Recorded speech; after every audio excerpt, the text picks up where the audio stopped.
In this video, I'm going to show you how to autofill in Google Sheets to fill a series without typing everything by hand.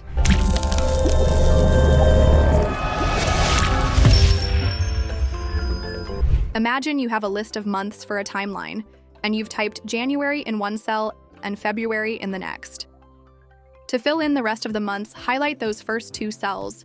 Place your cursor over the small blue square in the bottom right corner, called the fill handle, then click and drag straight down.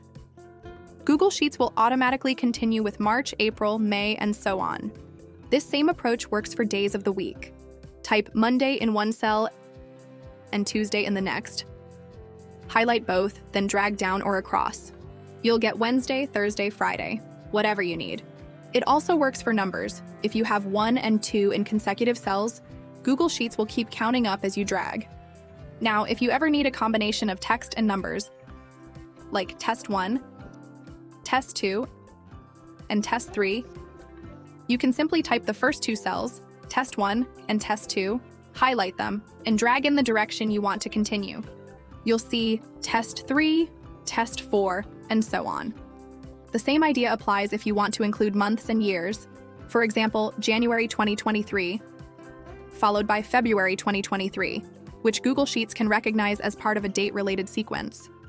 Dragging the fill handle in this case will generate March 2023, April 2023, and keep going right through December 2023. If you already have data below your series, you can try double-clicking that fill handle instead of dragging. Google Sheets will continue your sequence down until it reaches the last row with data in an adjacent column. This saves a lot of time if you have a large spreadsheet. Another helpful tip is that you can also copy formatting when you use autofill. For example, if you decide to give every other row a different background color, color your first cells exactly as you like, highlight them, then drag the fill handle in whichever direction you need. Google Sheets will keep applying that same color pattern to the new cells, so you don't have to repeatedly style them yourself. Feel free to download the Google Sheets file I'm using. There's a link in the description, so you can follow along or practice on your own. If you found this video helpful, please subscribe for more Google Sheets tutorials. And now YouTube thinks this next video will make you a Google Sheets wizard. Watch it, or stay stuck in spreadsheet limbo forever. No pressure. See you there.